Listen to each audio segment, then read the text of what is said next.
गौरीकुंड। और अभी ना नीचे गौरीकुंड पे टैक्सी की बहुत ज़्यादा भीड़ भाड़ लगी हुई है, सुनने में आया था वहाँ जाके। ओह, 2 थारे भी है यहाँ पर, 3 थार है।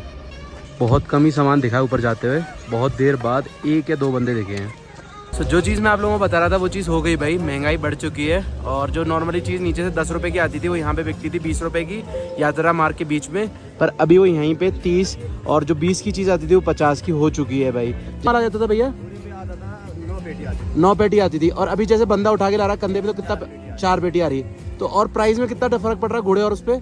प्राइस में तो ठीक आधा घोड़े वाला।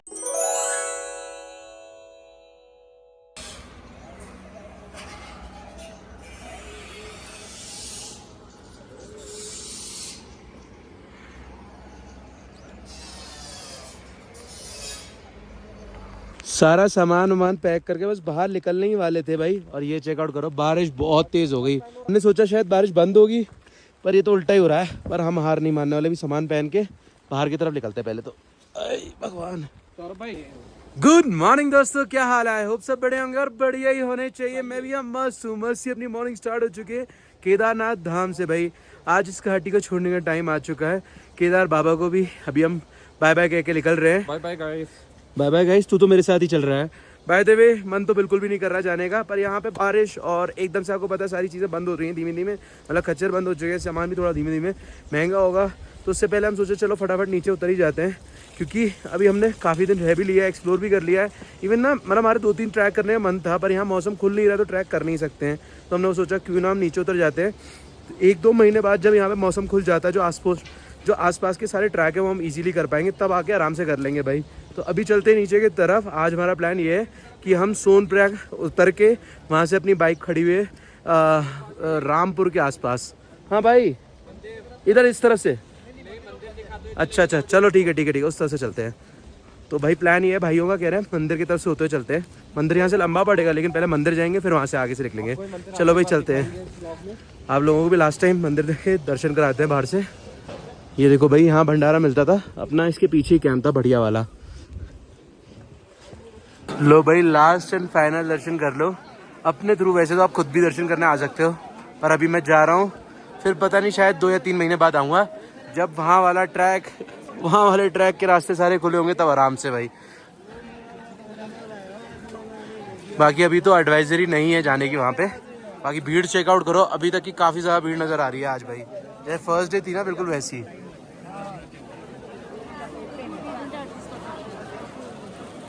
बाप रे, सबसे ज्यादा भीड़ तो वीआईपी गेट के आसपास ही लग जाती है। सारी वीआईपी गेट के बाहर भीड़ है।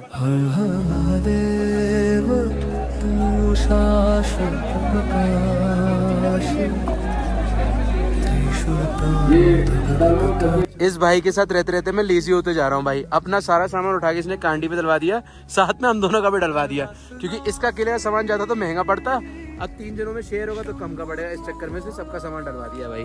तो भाई पेट्टू पे जा रहा है नीचे सामान, हालांकि काफ़ी ज़्यादा महंगा है भाई। जनरली इस वक्त सारा सामान महंगा हो रहा है नीचे जाने के लिए और नीचे से ऊपर आने के लिए भी, क्योंकि कांडी पे ही जाएगा, घोड़े तो बंद हो चुके हैं इस वजह से भाई।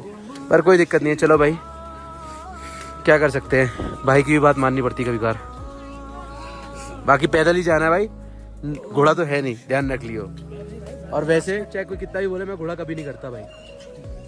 जानवरों पे अत्याचार ना करो, इंसानों पे करो। पर हेलीकॉप्टर पे कर सकते हो आप, इंसानों पे करो, हेलीकॉप्टर अत्याचार कर सकते हो। वो बात अलग है, हेलीकॉप्टर की टिकट नहीं मिल रही भाई, चाहे कितनी भी मेहनत कर लो। एक जैक लगा के तो मिल सकती है, अगर आप आर्मी ऑफिसर के बेटे हो या आर्मी ऑफिसर के मिलने वाले हो या आर्मी ऑफिसर के भाई हो। तो जैसे इसके पापा आर्मी ऑफिसर है ना, तो इसके थ्रू मिल पाती। पर हमने बोला यार नहीं, चलो पैदल निकल जाएंगे, कोई दिक्कत नहीं है, क्योंकि हेलीकॉप्टर के अंदर सिर्फ 2 kg अलाउड होता है आपको सामान ले जाना, और 3,500 रुपये के आसपास पड़ता नीचे तक जाना। तो मैं सोचा क्यों ना हेलीकॉप्टर की जगह इसी से चले जाए, वॉकिंग का एक्सपीरियंस लिया जाए इस बार। चलो इस बार क्या, मैं हर बार वॉकिंग से ही जाता हूँ। जब तक घोड़े बंद है ना, ऐसे रात में ना सारे ट्रैक्टर्स को चला के ऊपर का थोड़ा बहुत माल मंगा लेना चाहिए, क्योंकि ये सस्ता पड़ेगा, नहीं तो सामान महंगा हो जाएगा भाई। वैसे अभी तक तो इन्फ्लेट नहीं हुआ है कुछ भी प्राइस, पर हाँ क्योंकि आपको पता है जैसे कांडी पे सामान आएगा तो घोड़े से महंगा होगा, तो पता होगा उसी बात है। जब मीड ऑफ ट्रांसपोर्ट महंगा होगा तो मटेरियल महंगा होगा, मटेरियल महंगा होगा तो सारी चीज़ महंगाई हो जाएगी। यहाँ पे सारी चीज़ों की, खाना हो, किसी भी चीज़ की हो, प्रसाद की हो, हर चीज़। तो उसकी वजह से अगर जल्दी घोड़े सही नहीं होते हैं, बीमारी ख़त्म नहीं होती है। जैसे कि आप लोगों को पिछली वीडियो में दिखाया, घोड़े बीमार हो चुके हैं, घोड़े बंद हो चुके हैं, अभी 7 दिन तक का बोला है घोड़े नहीं चलेंगे, तो ये 7 दिन के बीच में ना ट्रैक्टर चलना चाहिए भाई। सरकार ने कुछ ना कुछ अल्टीमेटम निकालना चाहिए इसके लिए, ताकि सामान ऊपर कम रेटों में आ जाए भाई, कम प्राइस लगे और सामान भी ऊपर पहुंच जाए, सब लोगों को बढ़ भी जाए और सही रेटों में फिर बिकता रहे यहाँ पे। कुछ ना कुछ सोल्यूशन निकलना चाहिए, है कि नहीं भाई। बाकी बस मैं इंतज़ार कर रहा हूँ, जो हमारी गवर्नमेंट है वो रोप वे बनाने वाली है यहाँ पे। जैसी रोप वे बन जाएगी ना तो काफ़ी बढ़िया हो जाएगा केदारनाथ सब लोगों के दर्शन करने के लिए। क्योंकि अभी क्या है, हेलीकॉप्टर की टिकट अवेलेबल नहीं होती है, हेलीकॉप्टर टिकट महंगी भी है, और उसके बाद जो रोप वे की टिकट होगी ना वो बहुत सस्ती होगी, समवेयर अराउंड 900, 700, 800 ऐसा कुछ प्राइस रहने वाला है जहाँ तक मुझे लगता है। बाकी अगर देखेंगे उस टाइम पीरियड पे क्या होता है, पर हाँ ये 110% है, हेलीकॉप्टर से रोप वे तो सस्ता रहता ही है भाई। बाकी पता चलेगा तब का तब। अभी हमने सुबह से नाश्ता नहीं किया है, रास्ते में कहीं हल्का फुल्का नाश्ता करते हैं, फिर सफ़र कंटिन्यू करेंगे इजीली भाई। खेलते कूदते हुए जाएंगे, आज तो कोई टेंशन नहीं है। नीचे उतरने में इतनी दिक्कत होती नहीं है, पर क्या है ना, कई लोगों ने ट्रैक नहीं किया होता, जैसे मेरे बाकी दोस्तों ने ट्रैक नहीं किया तो उन लोगों को दिक्कत पड़ती है। फिर मैंने बोला चलो भाई, जब ग्रुप में होता है ना तो सब लोगों की थोड़ी थोड़ी बात मान लेनी चाहिए, नहीं तो फिर ग्रुप में रहने का क्या फ़ायदा है कि नहीं। हम अलग डायरेक्शन जाए, वो अलग डायरेक्शन जाए, फिर बात नहीं बनती है, इसलिए सबको लेके चलना पड़ता है एकजुट। चलो भाई, अभी सबको खाना खिलाते हैं, फिर निकलेंगे आगे। ट्रैक पे पहली बार ये सारी चीज़ें खा रहा हूँ भाई, समोसे कुछ। वैसे नॉर्मली मैं ट्रैक पे जब हुआ करता था कुछ भी नहीं खाया करता, पर इनके साथ पूरी हैबिट बिगड़ चुकी है भाई। समोसे खिला के नीचे उतारने वाले हैं, दिक्कत पड़ेगी। खैर आज काफ़ी टफ पड़ेगा, वही घरमा वाला में टेस्टी लग रहा है। तो दोपहर के बज रहे इस वक्त 3। वैसे तो हम थोड़ा स्लो ही चलते हैं, बातें करते हुए आप लोगों से वीडियो बनाते हुए चलते हैं, देखते हैं कितने बजे तक उतरते हैं यहाँ से गौरीकुंड। और अभी ना नीचे गौरीकुंड पे टैक्सी की बहुत ज़्यादा भीड़ भाड़ लगी हुई है, सुनने में आया था, वहाँ जाके देखेंगे भाई क्या सीन है। और उसी वजह से क्या है ना, यहाँ पे जितने भी श्रद्धालु आते हैं, किसी दिन बहुत ज़्यादा भीड़ आ जाती है, जैसे आज बहुत ज़्यादा भीड़ है, किसी दिन बिल्कुल भी भीड़ नहीं होती है भाई। हाँ, ओह 2 थारे भी है यहाँ पर, 3 थार है, 2 थार है। और पियूत वो कौन सी गाड़ी होंगी? छोटी गाड़ी। कैसे आई होगी? ये आई होगी ऊपर चढ़ के क्रेन के, ओ हेलीकॉप्टर के। चिनुक पे आई थी, बढ़िया यार। बाकी यहाँ पे ना 2 जैसे गोल्फ कोर्स वाली कार नहीं होती है वो भी हैं, इवन यहाँ पे 2 थार भी हैं भाई, जो वीवीआईपी के लिए होती है। इसको कई लोग इसको ये भी बोलेंगे गलत भी है, कई लोग इसे ये भी समझ सकते हैं कि सही भी है। क्या होता है, जैसे अब वीवीआईपी होता है ना, प्रोटेक्शन भी देनी पड़ती है, कोई उन्हें हार्म ना पहुँचा दे भाई, और कोई खतरनाक बंदा ना आए यहाँ पे इस वजह से, और उनकी वजह से उन्हें चोट पड़ जाए और फिर दिक्कत पड़ जाए, इसलिए भाई। तो वीवीआईपी अगर आ रहे हैं तो ज़्यादा प्रोटेक्शन की जरूरत नहीं पड़ती, गाड़ी के अंदर बैठाया, निकाल दिया फटाफट, तो ईजी पड़ जाता है। नहीं तो आपने देखा होगा जैसे भी कोई भी वीवीआईपी आता है ना, तो वहाँ इतनी सारी भीड़ हो जाती है फोटो ही खिंचवाने के लिए कि हालत ख़राब हो जाती है। पर मैंने देखा यार यहाँ पे ज़्यादातर थार अभी तक मैंने यूज़ होते हुए एक बार भी नहीं देखी। मतलब बहुत सारे वीआईपीज़ आते हैं और प्रोटेक्शन पूरी वही वाली लगती है जो दूसरी वाली है, बहुत सारे पुलिस ऑफिसर उनके आसपास खड़े होंगे और नॉर्मल पैदल ही उन्हें जाना पड़ेगा। अभी तक थार यूज़ हुई नहीं देखी मैंने यहाँ पे कभी भी, पर थार है यहाँ पे, पिछले साल भी थी और इस साल भी है। चाहे कुछ भी हो, घोड़ों के बंद होने से एक चीज़ काफ़ी ज़्यादा अच्छी हो गई है, यहाँ चेकआउट करो, नीचे कहीं गंदगी नहीं है बिल्कुल भी भाई। घोड़े बंद हुए हैं तो गंदगी बिल्कुल ख़त्म है। पर हाँ, सामान थोड़ा महंगा हो जाएगा, उसका थोड़ा डर है। बाकी अच्छा बहुत लग रहा है मुझे इस वक्त ट्रैक करते हुए। महंगा हो जाएगा नहीं पाजी, महंगा हो गया है। हो गया महंगा? हाँ। क्या क्या चीज़ें महंगी हो गई? और तो और चीज़ें मिल नहीं रही है यहाँ पे, खाने पीने की चीज़ें, यहाँ तक की माचिस नहीं मिल रही है, बहुत सारी चीज़ें, चाय पत्ती नहीं मिल रही है, बहुत सारी चीज़ें हैं जो नहीं मिल रही है। मुझे लगता है ना सोल्यूशन ढूंढना पड़ेगा, यहाँ की पंचायत समिति बैठेगी और बहुत जल्दी कोई ना कोई सोल्यूशन ढूंढेगी, तभी बात बनेगी, नहीं तो दिक्कत बहुत बढ़ जाएगी। हाँ, जुगाड़ तो निकलेगा। हेलीकॉप्टर से मंगाना पड़ेगा सामान। नहीं, मुझे क्या लगता है ना, जो ट्रैक्टर नहीं है भाई, उसके पीछे ट्रॉली देखी है मैंने, उस पर 2-3-4 चक्कर कटवा दो, है कि नहीं? जय बोले कि ट्रैक्टर से 2-3 बोरी ही सीमेंट की आ पाती है, तो उस हिसाब से मुझे नहीं लगता कि ज्यादा सामान उससे आएगा। देखते हैं भाई क्या होता है। ये सामान क्यों नहीं आ सकती ऊपर? थार तो है पास है भाई, पागल हो गया तू।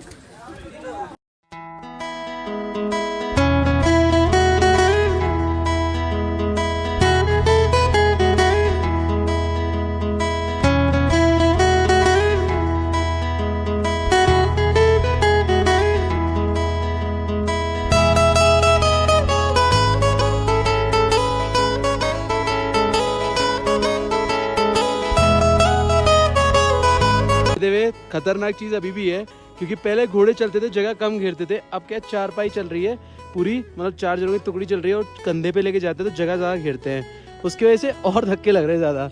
पर ये चीज़ अच्छी कि रोड बिल्कुल साफ है पूरे रास्ते में। और एक चीज़ दिखा दूँ आपको, इतने दिन से आप ऊपर देख रहे थे पूरा मौसम खराब है, देखो पूरा मौसम खराब है अभी भी ऊपर, पर जैसे ही सिर्फ और सिर्फ 2 किलोमीटर बाहर की तरफ आओगे ना तो यहाँ मौसम पूरा खुला हुआ दिखेगा आपको बढ़िया तरीके से। ये चीज़ काफ़ी डिफरेंट है भाई, सिर्फ 2 किलोमीटर के अंदर मौसम में बहुत डिफरेंस आती है भाई यहाँ पे। सत श्री अकाल, कैसे हो आप? बढ़िया।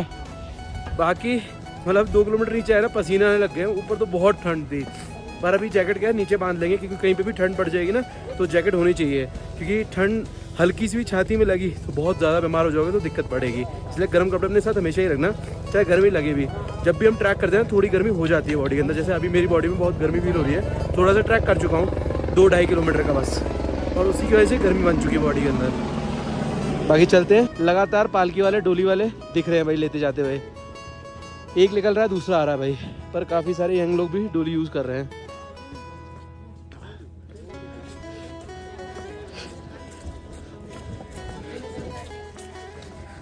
हो सकता है कोई उनको प्रॉब्लम भी हो शरीर के अंदर, पर तब भी अगर आपके साथ प्रॉब्लम हो ना तो मेरे हिसाब से यात्रा नेक्स्ट ईयर कर लो, 6 महीने बाद कर लो, 4 महीने बाद कर लो, पर अपने पैरों पे ही करो, ज़्यादा बढ़िया है। फिर उसका ना एक रहता है कि यार हमने स्ट्रगल किया है, तो वो फीलिंग अलग ही आती है जेन्युइनली। देखो भाई ये रहा घोड़ा स्टैंड जो कि बिल्कुल वीरान पड़ चुका है, यहाँ पे कोई एक सिंगल घोड़ा नज़र नहीं आ रहा है।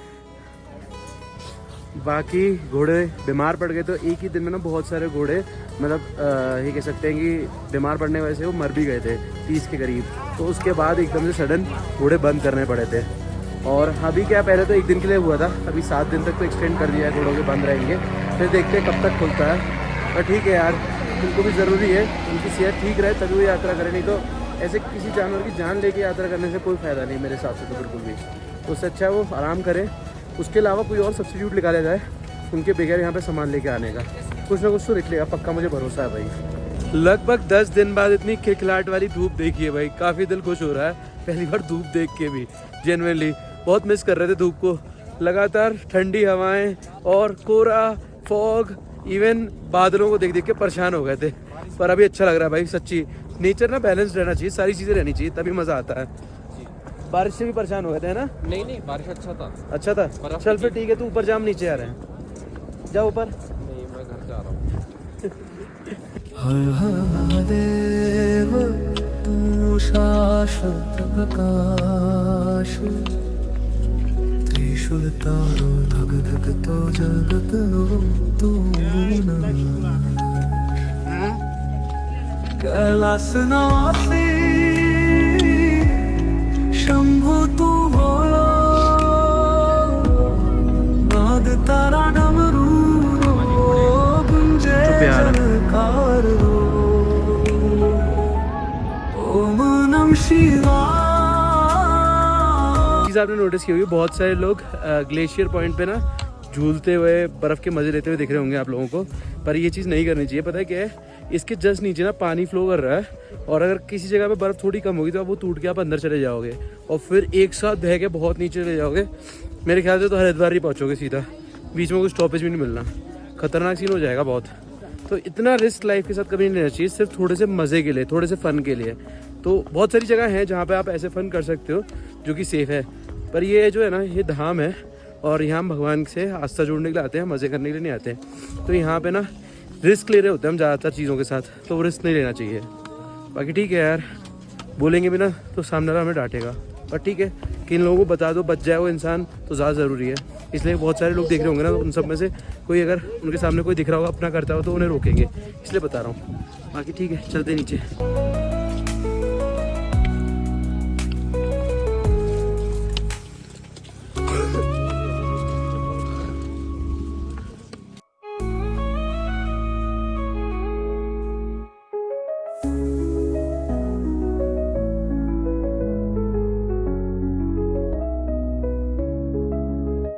हर हर महादेव तू शाश्वत प्रकाश। चलते चलते हम पहुंच चुके हैं बड़ी लिंचोली से थोड़ा सा नीचे रामबाड़ा के बिल्कुल पास, और यहाँ चेकआउट करो भाई, लगभग 12-15 फुट ऊंची बर्फ़ है यहाँ पे भाई, काफ़ी ज़्यादा ऊंची।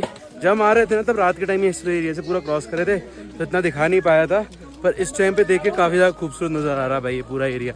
मज़ा तो आ रहा है, पर हाँ काफ़ी जगह पे कीचड़ कीचड़ है, जबकि अभी घोड़े कच्चर चालू नहीं हुए हैं और अभी इतनी भीड़ भी नहीं है, तो भी थोड़ी टफ है अभी यात्रा, स्लिप होने के चांसेस हैं। पर हाँ, बारिशों में तो ये दिक्कतें रहती है, हल्की फुल्की बारिश तो चल ही रही है यहाँ पे लगातार, ये दिक्कत रहेगी।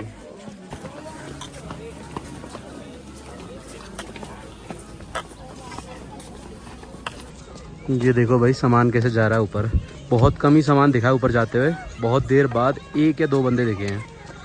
ये चेकआउट करो, ये कुछ सामान लेके जा रहे हैं, वो सिलेंडर ले जा रहे हैं भाई, एक ही सिलेंडर एक ही आदमी लेके जा रहा है। तो इससे अंदाज़ा मार सकते हो आप कितनी मेहनत का काम है और कितना महंगाई बढ़ रही होगी। भाई क्या लगता है, पहले खच्चर से 4 जाते थे, अब एक आदमी एक ही सिलेंडर लेके जा रहा है और खच्चर से डबल ज़्यादा पैसे भी ले रहा है। बाहर महंगाई बढ़ेगी, ऊपर अब डर लग रहा भाई इस वक्त बहुत।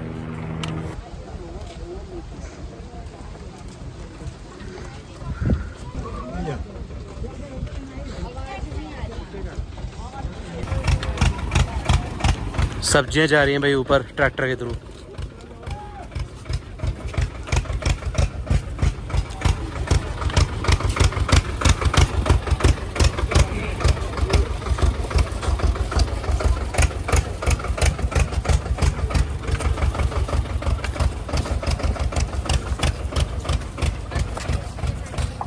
नोट करो भाई, बेशक घोड़े बंद हो गए लेकिन उनका सब्स्टिट्यूट आ चुका है भाई, इन पे सारा सामान जा रहा है।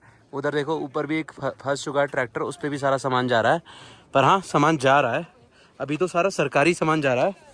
सब्जियां तो जाते हुए इतना खास नहीं देखी मैंने, वो भी जाएँ इन्हीं पे तो और बढ़िया हो जाएगा भाई। हो सकता है रात में बेचते होंगे ज़्यादा ट्रैक्टर के साथ, पर हाँ बढ़िया है सब्स्टिट्यूट, अगर ट्रैक्टर रहे तो ज़्यादा बढ़िया है, खच्चरों को भी दिक्कत नहीं रहेगी भाई कभी। और थोड़ा सा रास्ता उससे थोड़ा स्मूथ हो जाए ताकि इजीली ट्रैक्टर भी जा पाए, ये थोड़ा मुश्किल है इस रास्ते पे जाना ट्रैक्टर के लिए।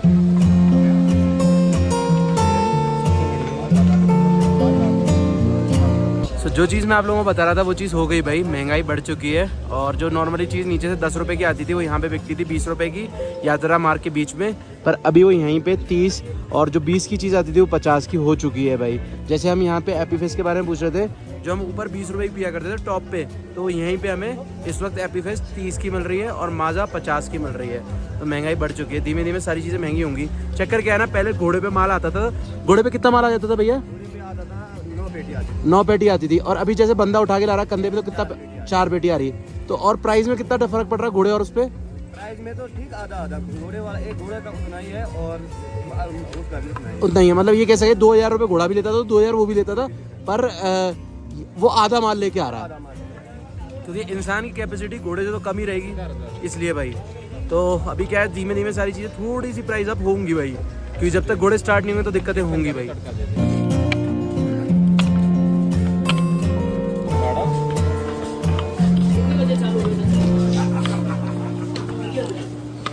जाते समय आपको ये पुल दिखाया था, लगभग आधे से थोड़ा सा कम था, अभी 4 नए ब्रैकेट लग चुके हैं और धीमे धीमे कंप्लीशन के पास पहुंच रहा है भाई। जब तक आप लोग आओगे शायद कंप्लीट होगा भाई, और आप लोगों के लिए आसानी हो जाएगी भाई बढ़िया। लगभग 1 महीना या 1.5 महीना मान लो, और उसके बाद ईजी हो जाएगा सारा। चलो भाई, रामबाड़ा पहुँच चुके हैं, इसे एक तरीके से कह सकते हैं यहाँ से मेन चढ़ाई स्टार्ट होती है केदारनाथ धाम की, और यहाँ तक हमें पहुँचने में लगे हैं 3 घंटे भाई रामबाड़ा तक, क्योंकि ये भाई ने 2 बार रोक के मैं खाने के लिए चक्कर में चाय पिलाई थी भाई, नहीं तो हम डायरेक्टली वैसे बिना रोके भी यहाँ तक पहुँच सकते थे इजीली। पर ठीक है, कोई दिक्कत नहीं, चलता है। और ऐसे ही होता है, आपके साथ अगर कोई दोस्त हो ना, उसकी स्पीड थोड़ी कम होगी तो आपको उसके बराबर ही चलना पड़ेगा, और वो थोड़ा दिक्कत भी होती है।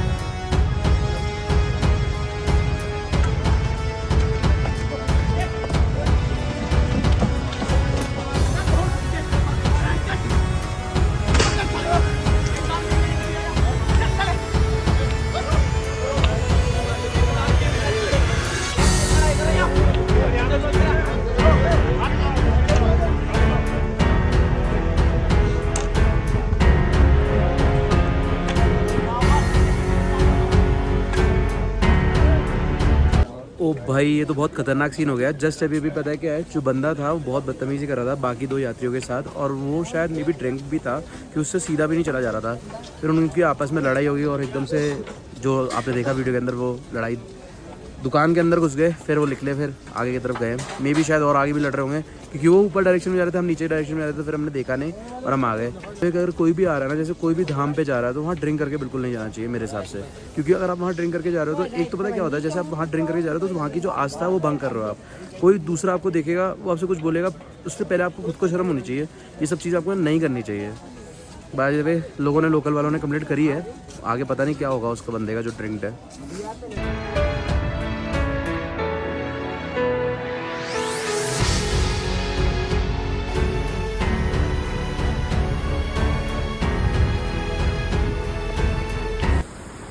इसे लिख के कोई फ़ायदा नहीं है भाई, बहुत हो रहा है सच्ची, सारी जान निकल गई।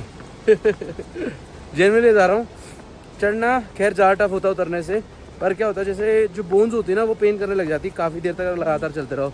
तो अभी क्या है, मैं बैठना नहीं चाह रहा था, रेगुलरली चल रहा था ना, उसकी वजह से पेन बहुत उठ चुका है तलवे में भाई। बाकी पहुँच चुके हैं गौरी कुंड, बस थोड़ी दूरी रह गई है गेट की, फटाफट गेट दिख जाए दिल खुश हो जाएगा भाई। फाइनली गेट दिख ही गया भाई, इसे देख के ना दिल खुश हो रहा है, जेन्युइनली बता रहा हूँ भाई। बहुत थकान हो चुकी है और इस टाइम पे रात के 9 भी बज चुके हैं। अभी तो सोनप्रयाग भी जाना है, काफ़ी मेहनत का काम हो चुका है आज। चलो कोई नहीं, चलता है। रास्ते में रुकते रुकते आए ना, इसके लिए थोड़ा टाइम भी लग गया। बाकी अभी हमारा एक भाई आगे जा चुका है, ढूंढना पड़ेगा उसे वो कहाँ है, और अभी हमारा सामान भी देखते हैं कहाँ है भाई। सो भाई लगेज आ चुका है अपने पास वापस से, कांडी भैया ने दे दिया था। और अभी ये वेट ना ऐसा लग रहा है जैसे टनों में वजन हमारे पेट पर रख दिया गया है। बस अभी रुकने की जगह देखते हैं कहीं पे, काफ़ी ज़्यादा थक चुके हैं, भूख भी लग रही है काफ़ी तेज़। वैसे तो मुझे कुछ भी मिलता तो भी चलता, लेकिन आप लोगों को बता दूं सबसे अच्छा फास्ट फूड जो है ना वो आपको गौरी कुंड के अंदर मिलेगा भाई, काफ़ी ज़्यादा टेस्टी और प्राइस भी ज़्यादा नहीं होता, 100 रुपीज़ के आसपास आपको सारी चीज़ें मिल जाएंगी यहाँ पे। तो बस हमने अपने लिए 1 प्लेट मोमोज लगवा लिए भाई, आराम से खाएंगे, फिर बाद में आगे रास्ते में खाना वाना खा लेंगे, थोड़ा रेस्ट भी हो जाएगा भाई, बॉडी के लिए लगातार चलते हुए है ना, थक भी गया है। सो ये अपने नेपाली भाई ने बना के दिए मोमोज, बढ़िया मस्त वाले भाई, बड़ा परेशान हो रहे थे रास्ते में, भूख तो बहुत लग रही थी, पर सोचे थे नीचे पहुंच के फास्ट फूड खाएंगे मस्त, बहुत दिनों से मिस भी किए थे इन्हें, काफ़ी टेस्टी है। बहुत तेज़ आपको आवाज़ें आ रही होंगी बारिश की, बहुत तेज़ बारिश हो रही है इस वक्त गौरीकुंड के अंदर। मौसम बहुत ज़्यादा बिगड़ चुका है, गौरीकुंड से हम आगे नहीं जा पा रहे हैं, पता नहीं क्या होगा भाई। बाकी यहाँ पे रूम्स भी बहुत महंगे हो चुके हैं, अभी 2-2.5 हज़ार 3 हज़ार से नीचे रूम तो यहाँ मिल ही नहीं रहा है। बाकी पता कर रहे हैं डोमेट्री वोमेट्री अगर कुछ रुकने की जगह बने तो वहाँ स्टे करने की कोशिश करेंगे भाई।